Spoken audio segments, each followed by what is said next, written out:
جمیلہ اپا کیسی تھی یہ عمر سے زیادہ کون جان سکتا تھا۔ شادی کے پہلے دن جھاڑو پکڑا کر انہوں نے عمر کی عزت افزائی کا آغاز کر دیا تھا۔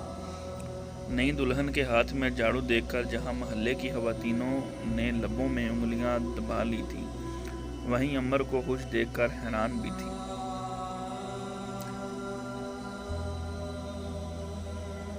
روٹی برتن جھاڑو سے لے کر گھر بھر کے کپڑے دھونے تک سے فراغت حاصل کر کے بیٹھنے والی جمیلہ اپا انتہائی زرق چھوٹے سے قد کی عورت تھی، تو وہیں عمر لمبے قد سے لمبے لوگوں کے بیوقوف ہونے کا مقولہ سچ ثابت کرتی نظر آتی تھی۔ دیور کی تنہا بھی وہ عمر سے چھپ کر گنتی، اسے ہوا تک نہ لگنے دیتی۔ بیچاری عمر اس میں بھی خوش تھی۔ تھوڑا سا کباب کا سالن اور گن کے دی گئی 2 روٹیاں اسے وہ اپنے ہاتھ سے جمیلہ اپا دیتی۔ رہی ساس تو ساس اور بڑی بہو کی مثالی دوستی ایسی کہ نہ سنی نہ دیکھی۔ دونوں ٹہلی کے درخت تلے ٹھٹھا مار کے ہنستی تو عمر بھی ہنسی میں خود بخود شریک ہو جاتی۔ دیور دفتر سے آ کر لکڑیاں کاٹتا اور عمر پھلکے بنانے میں تیز۔ کیا غضب جوڑ تھا جو جمیلہ اپا کے منظوری کے بعد وجود میں آیا۔ گھر بھر میں جھاڑو پونچھا کرنا اور شام میں بچے پڑھانا بھی عمر کے ذمہ تھا۔ گھر کے بچے تھے اور اپنی چاچی تھی، کیا فرق پڑتا تھا۔ بچوں سے فراغت کے بعد چائے بنانی ہوتی، پھر ساس اور جٹھانی بچے کو گود میں دبائے عمر کے کمرے میں محفل جما لیتی۔ گاؤں کے قصے، گڑ، تمباکو، گنے کے کھیت، گاجر، مولیاں، تازہ دودھ، گوشت، پنجیریاں، مربے اور آج کے دور کی خرافات عمر ساتھ دیتی جاتی، رات بیتتی جاتی۔ محفل ہنوز گرم بلکہ گرم تر، ساس کا جوش و خروش بڑھتا ہی چلا جاتا اور جمیلہ اپا تابعداری سے سنائے جائیں اور خود عمر زور زور سے سر ہلاتی، برادری کے گلے شکوے میں برابر کا ساتھ دیتی۔ کولڈ ڈرنک تک بات آتے آتے گھڑی رات کے 2:30 بجاتی اور احمد پہلے سو جاتا۔ عمر نیند میں جھولا جھولنے لگتی بلکہ بے دم ہو کر گر جاتی تو ساس معذرت کرتی، جمیلہ اپا کو لیے رخصت ہوتی کہ بھئی اب سو جاؤ، رات بہت ہو گئی ہے، صبح ناشتے کے لیے جلدی اٹھ جانا، تیرا بابا جلدی مچا دیتا ہے۔ جاتے جاتے بھی وہ نصیحت کرنا نہیں بھولتی۔ امی روز فون کر کے پوچھتی، نصیحت کرتی اور اسے مطمئن پا کر فون رکھ دیتی۔ احمد اور عمر دن کے وقت بات کرنے کا کوئی لمحہ ہرگز نہیں پا سکتے تھے۔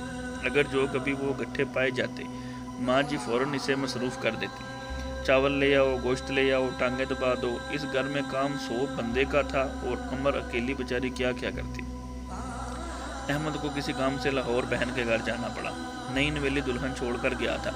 بتاب ہو کر فون کیا تو جمیلہ اپا نے فون اسے پکڑانے کے بجائے ساس کو تھما دیا کہ احمد اپنی ماں سے بات کرنا چاہتا ہے، حالانکہ وہ سن چکی تھی کہ اسے عمر سے بات کرنا تھی۔ جمیلہ اپا فون اماں کو تھما کر اسے چاولوں کی صفائی پر لگا گئیں اور عمر ہونکوں کی طرح تکتی رہ گئی۔ احمد اب اماں جی سے بات کر رہا تھا اور وہ سن رہی تھی۔ دل کو کچھ کھٹکا سا ضرور تھا، احمد نے اسی سے بات کرنی تھی، مگر جمیلہ اپا نے فون اماں کو دیا تھا۔ وہ جتنی بھی بیوقوف ہوتی یا بنائی جاتی محبت کو سمجھتی تھی، اس محبت کو جو شوہر اور بیوی کے درمیان روز و روشن کی طرح عیاں تھی۔ دونوں بہت کم باتیں کر سکتے تھے، مگر دل کی لگن سچی تھی، تڑپ حقیقی تھی، جو احمد کو راتوں رات بڑی بہن کے سنہری جال سے نکال لے آئی تھی۔ اپا ماہم کی باتیں جتنی بھی ہو چکنی چپڑی ہوتی، اس میں عمر کہیں نہیں تھی۔ وہ کتا کر بھاگ نکلا۔ دلہا بائی کے کام چوری احمد کے سوا کسی کو نظر نہیں آتی تھی۔ بائی اور تابعدار بائی اگر بیوی کی محبت میں گرفتار ہو جائے اور اسے فقط بیوی نظر آنے لگے تو انہی حالات سے بچنے کے لیے انہوں نے بہترین جال بچھائے تھے۔ بڑے بائی اور جمیلہ اپا کی زندگی کا دار و مدار اسی پر تھا۔ نحوست چھا گئی اس گھر پر، جیٹھ بیٹھے بیٹھے چلانے لگا تھا، عمر چولہے پر روٹیاں پکانے بیٹھی تھی۔ تنہا میں سے 2000 کم تھے اور وہ 2000 احمد نے عمر پر خرچ کیے تھے، اس کے 2 جوڑے گرمی کے اور ہوائی چپل، ورنہ وہ بھی لینے کی روادار نہیں تھی۔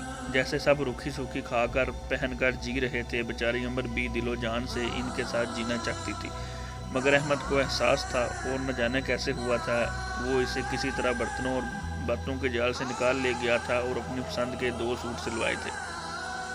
وہیں جیٹھ کو نحوست کا احساس ہو گیا تھا، وہ کھٹک گیا تھا۔ ماں کو دیے تسلی دلاسے میں علاوہ شادی کے بعد نہ بدلنے کی قسمیں حربے سارے ناکام ہوتے نظر آتے تھے۔ آج 2000 نکلے تھے، وہ بھی پوچھے بغیر کل 10,000 خرچ کر ڈالے گا تو کون کہنے والا تھا۔ خود کماتا تھا، بیوی تھی، خرچ کر لیے، ہر طرف نحوست نے ڈیرے ڈالے تھے کہ جمیلہ اپنے آسان کام سمجھ کر اسے برتنوں سے ہٹا دیا اور جھاڑو پکڑا دی۔ ان کے بچے بے حد بدتمیز اور گندے تھے، جو بڑے بڑے قد نکالے، ندیدے پن کی آخری حدوں کو چھوٹے بچوں جیسے حرکتیں کرتے تھے۔ عمر کے لیے انہیں روکنا اور گھر صاف رکھنا مشکل تھا، کیونکہ جمیلہ اپنے بچوں کے معاملے میں کسی قسم کی مداخلت برداشت نہیں کرتی تھی۔ جو جہاں ہے، جو کر رہا ہے کرنے دو۔ ان کے بچے تک عمر سے حائف تھے، وہ کیوں یہاں آ گئی، کب جائے گی، اور تو اور چاچو اور عمر ساتھ اچھے بھی نہیں لگتے، وہ بدتمیز اور بد زبان بچے تھے۔ وہ بے خبر تھی، مگر اتنی بے خبر نہیں تھی کہ نہا کر نکلے، کپڑے غائب، کنگھی کرنے لگے تو کنگھی نہ ملے، نہانے کی جائیں تو پانی بند۔ وہ میلے کی چالی رہنے لگی اور غور کرنے لگی، نہ چاہتے ہوئے بھی یہ کام جمیلہ آپا اور ساس کا ہی تھا۔ وہ دونوں اسے صاف بھی نہیں رہنے دینا چاہتی تھی۔ اسے یقین نہیں آتا تھا کہ بوڑھا جڑیوں والا چہرہ سفید بالوں سمیت یہ گھٹیا حرکت بھی کر سکتا تھا۔ احمد اسے 150 دینے لگا تھا۔ جمیلہ آپا وہ پیسے غائب کرنے لگی تھی۔ جمیلہ آپا اور ان کے بچے یہ کام اس صفائی سے کرتے کہ اسے خبر بھی نہ ہوتی، جو وہ ایک دن وہ نہ دیکھ لیتی۔ اس بات پر وہ ویلا کرتی، مگر جمیلہ آپا زور زور سے بولنا شروع ہو گئی تھی۔ عمر ماں بننے والی تھی، ظاہر ہے کہ خرچہ بڑھ گیا تھا، اور جمیلہ اس مسئلے کا توڑ سوچنے میں مصروف تھی۔ اسے پتہ تھا، وہ جان چکی تھی کہ جمیلہ آپا کی قناعت کے پیچھے چھپی اصل صورت کتنی بھیانک ہے۔ گھٹیا عورت کی سوچ بوٹی سے شروع ہو کر بوٹی پر ہی ختم ہوتی تھی۔ وہ دیور پر قبضہ کر کے اسے گھر میں ہی بے حیثیت کر دینا چاہتی تھی۔ ہر مشکل اور الجھا ہوا کام عمر کے حوالے کرتی اور دیکھتی کہ اسے کون سا کام کرنا برا لگ رہا ہے۔ کسی کام کو کرنے میں اسے مشکل پیش آ رہی تھی، وہ سارے کام کر رہی تھی۔ وقت گزر رہا تھا، مگر اسے جمیلہ آپا کی شکل سے نفرت ہو گئی تھی، اور ساس کے ٹسوے اپنی حقیقت آپ بیان کرتے تھے۔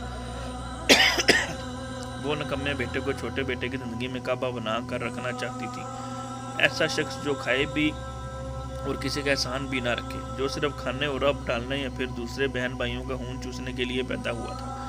انہیں سب سے بڑی عمر لگتی تھی، کیونکہ اس نے احمد کی کمائی اور اس کی توجہ بانٹی تھی، اور جمیلہ آپا جو شوہر کو ہمیشہ بیساکھیوں پر چلاتی آئی تھی، بیساکھیاں کسی طرح چھیننے نہیں دینا چاہتی تھی۔ وہ ہر صورت عمر کو راستے سے ہٹانا چاہتی تھی، مگر عمر اس راستے میں کسی اور کو بھی لے آئی تھی، اپنی پیاری بیٹی نیلم کو، اور وہ نیلم اب 2 تھی۔ اسے نیلم سہارا لگی تھی، اور ساس اور جمیلہ نے نیلم کو اپنے قبضے میں کرنے کا سوچا تھا۔ نیلم تائی کے پاس سوئے گی، دادی سے کھانا کھائے گی، تو عمر جو ان کی حباست کو فطری محبت سمجھتی اور کیا کرے، سارا دن اس کی بیٹی اس سے دور کی جانے لگی تھی۔ اتنا تو اسے پتہ چل گیا تھا کہ یہ محبت نہیں، اسے بے دخل کیا جا رہا تھا۔ زندگی چھوٹے اور کم ظرف لوگوں کے بغیر کتنی آسان تھی، یہ احمد اور عمر دونوں کو ہی پتہ چل گیا تھا، مگر کہا کسی نے نہیں۔ کتنے دن یوں ہی گزر گئے۔ ایک دن جمیلہ آپا اور زعفران بھائی چلے آئے تھے، اور ان کا اصرار تھا کہ انہیں واپس نہیں چلنا چاہیے، مگر احمد نے انہیں کسی نہ کسی طرح قائل کر ہی لیا تھا۔ وہ شہد میں ڈوبے نشتر لے کر واپس چلے گئے تھے۔ کچھ رشتے کتنے بڑے بوجھ میں بدل جاتے ہیں نہ، جو کسی طرح قابل قبول نہیں رہتے۔ کاش وہ دوسروں کے ساتھ جینا سیکھ جاتے۔ پھر جٹھانے کے جانے کے بعد میری ساس اکثر بیمار رہنے لگی، اور پھر اس بیماری کی وجہ سے ان کا چلنا پھرنا بھی بند ہو گیا، لیکن میں نے پھر بھی اپنی ماں کی طرح سنبھالا، اور میری اتنی دیکھ بھال کرنے کی وجہ سے ان کا دل میری طرف سے صاف ہو گیا، اور اس نے مجھے اپنی سگی بیٹیوں کی طرح مان لیا۔ آج میں اپنے گھر میں بہت خوشحال زندگی گزار رہی ہوں، اور یہی سوچ رہی ہوں کہ یہ لوگ کیسے لوگ ہیں جو نہ خود جیتے ہیں نہ دوسروں کو جینے دیتے ہیں۔ اب میری یہی دعا ہے کہ اللہ پاک یہ جو کہانی پڑھ رہا ہے، جس نے سنی، جس نے ویڈیو دیکھی، اللہ پاک اس کی جائز خواہشات پوری کرے اور اس کو دنیا کا ایک کامیاب انسان بنائے۔ آمین ثم آمین۔